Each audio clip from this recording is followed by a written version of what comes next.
अजीब सी घबराहट हो रही है रामेश्वर। पता नहीं क्यों लगता है कि इस बार कुछ बदलने वाला है। बदलने वाला क्या पता नहीं, बस दिल बैठा जा रहा है। सुबह के 5 बज रहे थे। स्टेशन पर ठंडी हवा चल रही थी और प्लेटफार्म पर खड़े दो लोग, शकुंतला देवी और उनके पति रामेश्वर, अपने छोटे से सूटकेस के पास बैठे ट्रेन का इंतजार कर रहे थे। दिल्ली की ओर जाने वाली ट्रेन आने ही वाली थी। उन्हें अपने बेटे रोहन और उसकी पत्नी नीलम के घर जाना था। रोहन की जिद पर नीलम दिल्ली में पढ़ी बढ़ी अंग्रेजी में धारा प्रवाह मल्टीनेशनल कंपनी में काम करने वाली आधुनिक लड़की शकुंतला देवी के मन में शंका थी। हम गांव वाले हमारे साथ निभा पाएगी क्या? उनका मन एक अजीब से डर से भरा था, पर क्यों ये वो खुद भी नहीं समझ पा रही थी।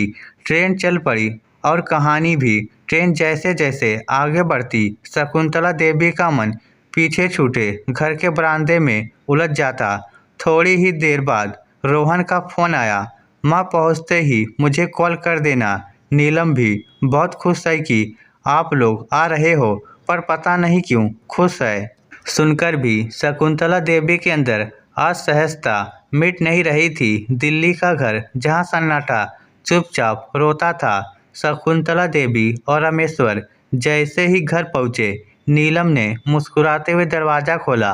मम्मी जी, पिताजी, आओ अंदर आओ, कितना अच्छा लग रहा है आपको देखकर। उसकी आवाज़ में मिठास थी, पर आंखों में कुछ ऐसा था जो शकुंतला देवी पकड़ नहीं पाई। थकान, डर या कोई छुपा हुआ दर्द। घर कितना सुंदर था, चमकता हुआ, सजा हुआ, पर एक अजीब सा खामोशपन दीवारों से टपक रहा था। रोहन ऑफिस गया हुआ था। नीलम अकेले ही दोनों के लिए चाय बनाने लगी। मैं बनाती हूँ ना चाय, शकुंतला ने कहा। नहीं माँ जी, मैं कर लूँगी, आप दूर से आई हो, आराम कीजिए। लेकिन उसके हाथ कांप रहे थे। चाय बनाते बनाते वह एक बार तो दीवार पकड़कर खड़ी रह गई। शकुंतला भागकर पहुंची। नीलम, तबीयत ठीक है? हाँ हाँ माँ जी, बस थोड़ा सा ब्लड प्रेशर लो है। पर शकुंतला महसूस कर चुकी थी कुछ बहुत बड़ा दर्द ये लड़की अंदर दबाकर जी रही है। धीरे धीरे सब बदलने लगा। अगले कुछ दिनों में शकुंतला ने नीलम की दिनचर्या देखी। सुबह 6 बजे उठना, घर का पूरा काम करना, नाश्ता बनाना और सारा खत्म करके 9 बजे ऑफिस ऑनलाइन ज्वाइन करना। शाम को आते ही फिर घर संभालना। रोहन बस वह अपने फ़ोन और लैपटॉप में खोया रहता। माँ बाप आए हैं ये बात भी जैसे उसकी व्यस्तता में कहीं घुल गई थी। एक दिन शकुंतला उठी तो देखा नीलम किचन में धीरे धीरे रो रही थी और बर्तन धो रही थी। नीलम, क्या हुआ? बताती क्यों नहीं? नीलम ने जल्दी से आंसू पोंछे। कुछ नहीं माँ जी, नींद कम हुई है शायद। पर शकुंतला का दिल बैठ गया। सस्पेंस बढ़ता गया।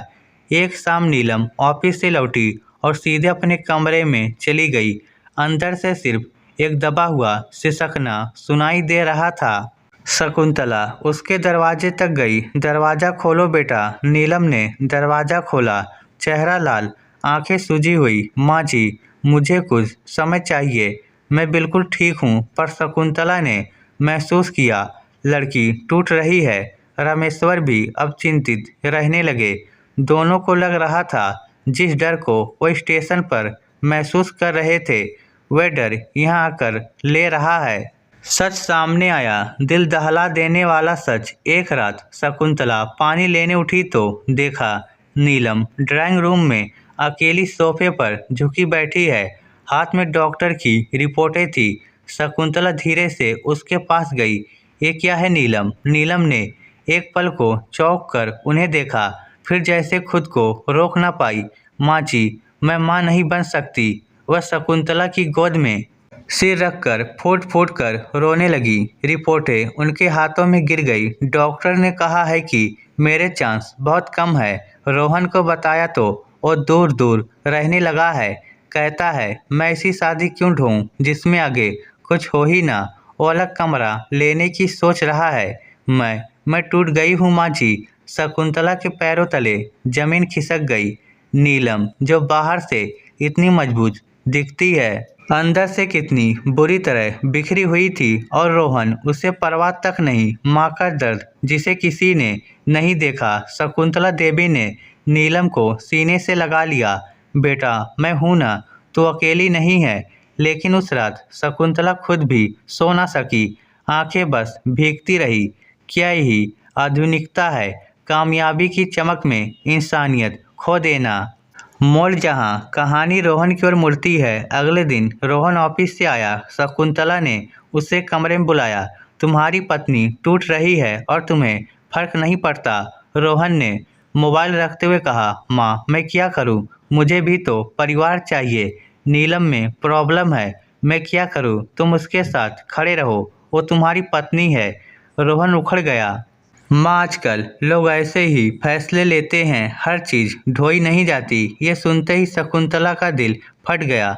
अगली सुबह नीलम ने कहा, माँ जी, आप दोनों कुछ दिन और रहिए। मैं घर छोड़ने की सोच रही हूँ। रोहन ने कल कहा है। अच्छा है, तुमने खुद ही फैसला ले लिया। उसकी आवाज़ काँप रही थी। मैं बोझ नहीं बनना चाहती।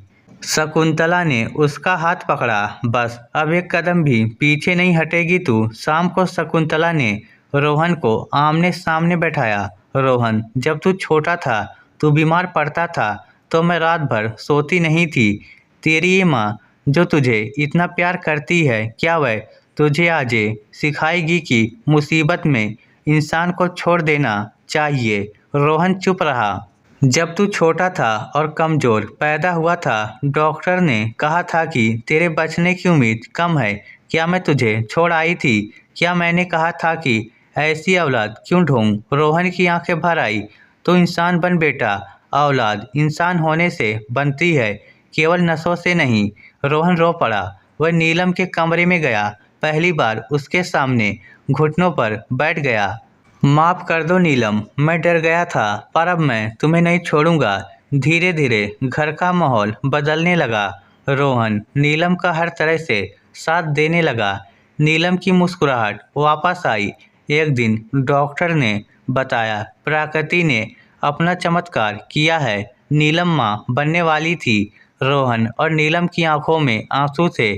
शकुंतला और रामेश्वर ने एक दूसरे का हाथ दबाया। इस स्टोरी को लेकर आपकी क्या राय है? नीचे कमेंट करके हमें ज़रूर बताइएगा। धन्यवाद।